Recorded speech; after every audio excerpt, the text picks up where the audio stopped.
You get what you pay for. You really do. Hey everyone, so you're moving junk with Kenny. I'm actually getting my car trailer out from behind the barn because I got to move my Saturn.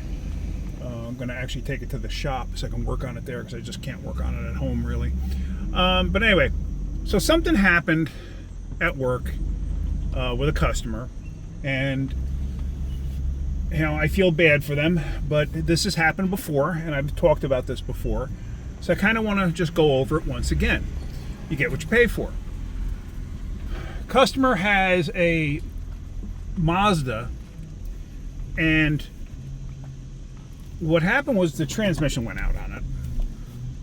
Kind of odd for a Mazda. Mazdas are actually pretty good with trannies. But transmission went out on it. So a remanufactured unit for it runs about $4,000. Okay, runs around $4,000. So gave the customer the price, and the customer was kind of like, "Wow, $4,000! You know, that's a lot of money. You know, plus labor." Well, yeah, it's a remanufactured unit. You're going to get 3 years, 100,000-mile warranty out of it too. Well, what about a used one? Well, we can't find a used one that we actually would like to use. You know, we find them, but you know, they got 180,000 miles on it. You know, and you're going to be spending, you know, $2,000, $2,500 just for a used transmission. Why would you do that? Why would you spend $2,500 and get no warranty whatsoever? Why not just spend the extra $1,500 at that point and get a 3-year, 100,000-mile warranty? The car is in excellent shape. The customer decides they didn't want to do that. Okay. So they said, if I find a transmission, will you install it? Sure, just be mindful that there's no warranty, and you're going to sign off on it, that you understand that there's no warranty. Not on our end. You know, we'll warranty our labor, meaning that if we make a mistake on labor, we'll cover it. You know, we honor what we do. However, we're not going to honor a warranty for another company for their part. So they totally understood where we were coming from.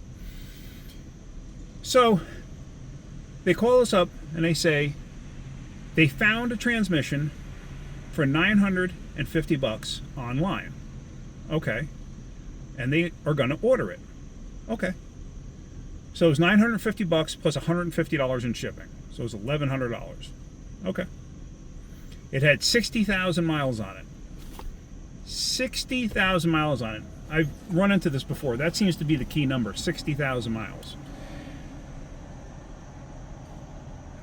We saw that bug. But anyway, so they ordered it, paid for it online. Okay? Paid for it with PayPal.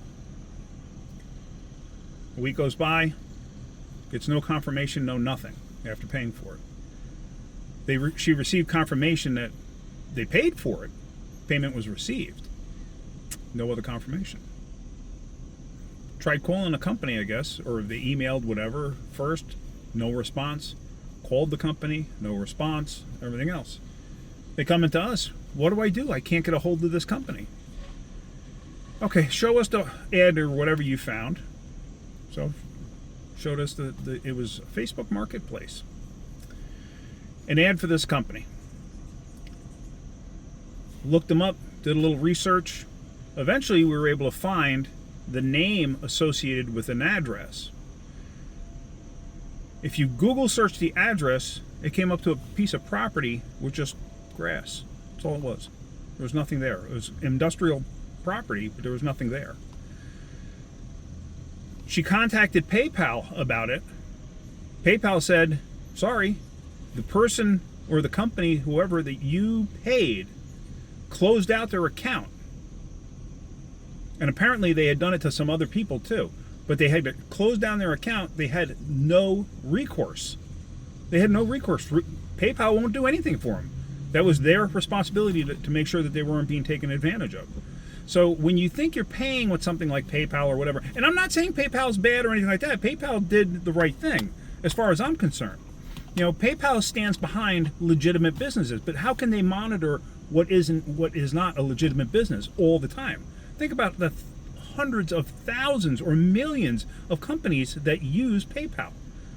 Can't monitor every single one of them.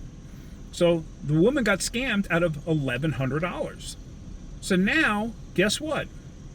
Now this repair is going to cost her $1,100 more than she initially didn't want to pay in the first place. So you got to be careful with stuff like that. You got to really be careful what you're paying for, who you're buying it from. Also, and this is the story that I told originally in regards to this, you get what you pay for. And this was probably 3 or 4 years ago when I first started the channel. Well, shortly after, maybe 6 months into me starting the channel. And this is at Joe and Moes. And at Joe and Moes, we had a customer with a Toyota Camry that came in, and she needed an engine. I don't remember why, but she needed an engine. 4-cylinder, dual overhead cam. It was like a 2005, 2008, something like that, Camry. Excuse me. We just had Mexican. Man, that was good. But anyway, same scenario. We gave her a price on doing an engine. She didn't like the price.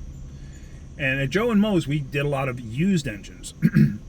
Because Joe and Moes, they would actually buy cars from auction, wrecked cars at auction, and then turn around and they would take the engines and transmissions out and sell those. But we would buy the cars at auction and make sure that they ran good first. And they would always buy relatively low mileage vehicles. So they kind of knew what they got. So it wasn't too common that we would buy something from a salvage yard, because we were kind of our own salvage yard.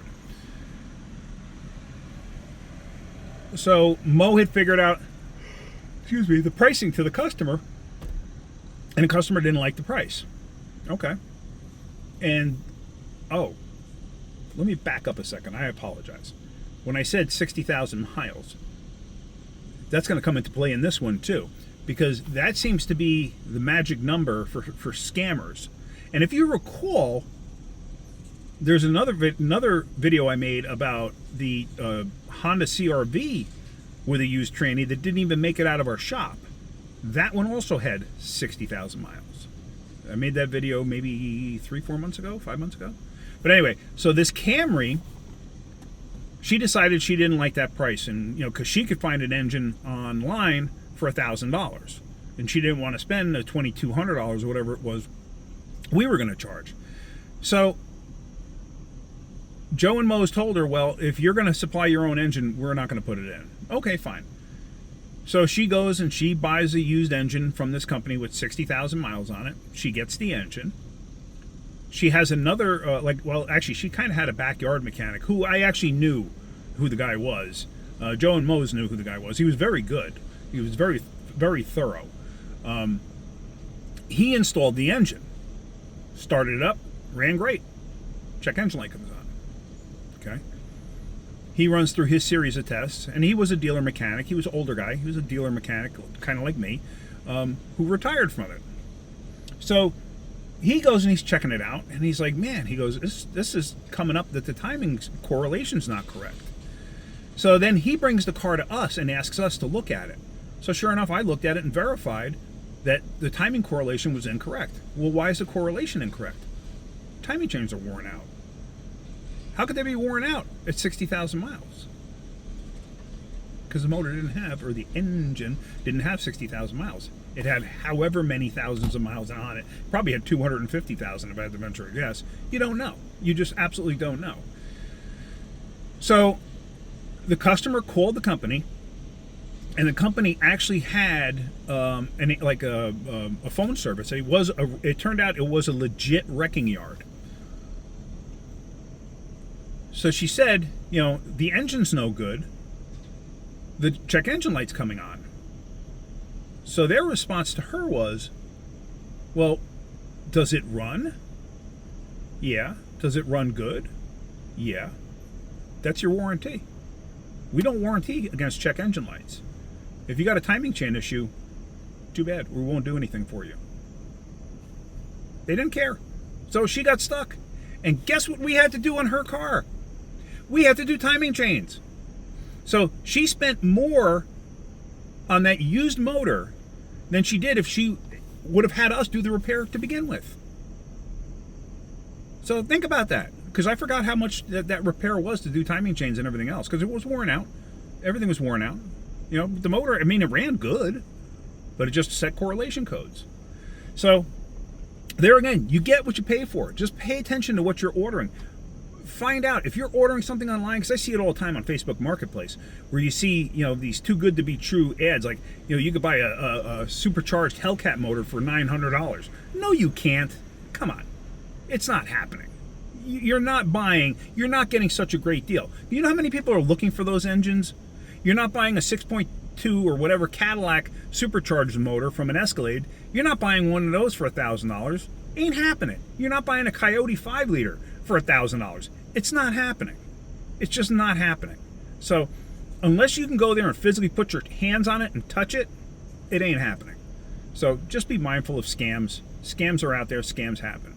And last but not least, if somebody reaches out to you telling you that they're me, because this happened a while back, and I think it got squashed. But somebody had reached out to several different people claiming to be me. And of course, when I respond, you see the WWK show up on there. But they were from another email or whatever claiming to be me and saying stuff where asking for money or whatever. If something like that ever happens in the comments, report it. That's a scam. Okay, I don't want you guys getting taken advantage of. Like I said, I haven't seen that happen in a long time, but I did see it happen. It was probably a year and a half ago was the last time I saw it happen. But just keep it in mind. So be mindful of scams.